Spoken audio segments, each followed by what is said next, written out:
For more on this, we can speak to Arise correspondent Lape Olarinoye, who joins us from London.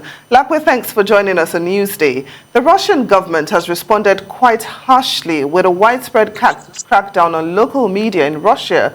What more can you tell us? Hi, good afternoon to you both. This is coming as a result of what the Russian government are describing as fake news. So they are saying that many of the local media, as well as international media, are describing what they describe as a military operation, as an invasion, and they want to change that narrative and rhetoric by cracking down. Of course, we saw this, the same kind of methods implored in Belarus as well, only last year when they too were trying to pull down their own government. And of course, the president in Belarus is a close ally of President Putin. So it's no shock that we're seeing the same tactics being employed in Russia. And it's also worth noting, Temitope, that this is not the first time that Russia has begun its crackdown on its local media. This has been a long time coming, but of course it's been intensified as a result of the invasion of Ukraine. And as a result, they are cracking down on majority of the time their local media that are known for having free and liberty of press, should I say.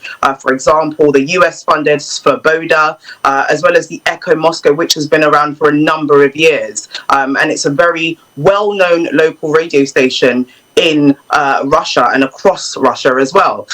Similarly, TV stations like TV Rain, where we saw shocking scenes where their staff walked out on air and of course played the iconic Tchaikovsky's Swan Lake, reminiscent of course, the period of the Soviet Union, and actually were forced to be pulled off air and all left in a revolutionary stance. So it's not a shock that we're seeing this happen now. It's been a long time coming.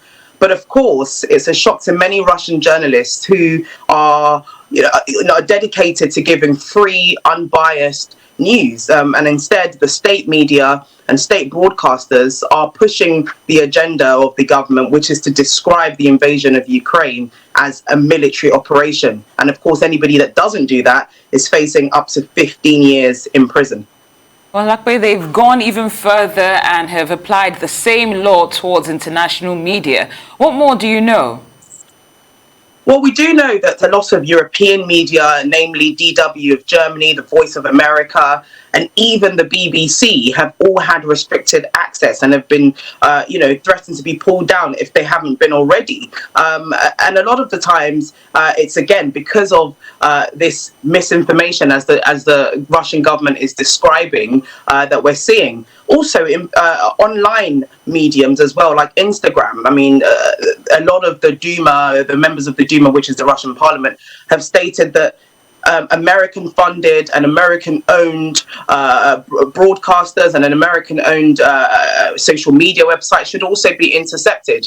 And of course, this is the first steps of a crackdown on the freedom of information. For example, there has been reported interception and restricted access of websites like Facebook, like TikTok and Instagram, where a lot of Russians are actually on and they're using quite frequently. In fact, there was a recent report that said that a lot of Russians are seeking for alternative information and media to really get a true picture of what's happening, because what they're getting is the state information via broadcasters. And so there has been a huge crackdown on European media, and of course that started locally and has now spread internationally as well. So Lape, what has been the response so far to this crackdown? Well, firstly, the first response is that countries like the United Kingdom have also responded with their own retaliatory measures by also suspending RT News, who are being described as Putin's tool for propaganda. Similarly, RT News has come back and said that they don't agree with this and that they feel like this is the true picture of the West's claim of free media not actually being free media. RT News has been suspended across all platforms and has had their Ofcom license withdrawn. And so, of course, it's not a shock that we're seeing that retaliation from the Western countries as well. In fact, the West started, and we're Western countries, should I say, started this by, bringing up the fact that RT should be pulled down. We're also seeing that Sputnik, which is a very popular radio Russian broadcaster, has also been pulled down as well. So there are, very strong responses to it. And of course, we cannot really get the true picture of what the Russian people think of, the interception of media and so on. But there has been a strong response. Whether or not it will go further, of course, is something that time will eventually tell. But so far, it seems as though both the Western countries as well as Russia do not want state interference in their media. All right, Arise London correspondent Lape Olarinoye, thank you so much for joining us on Newsday, and thank you for sharing your insight.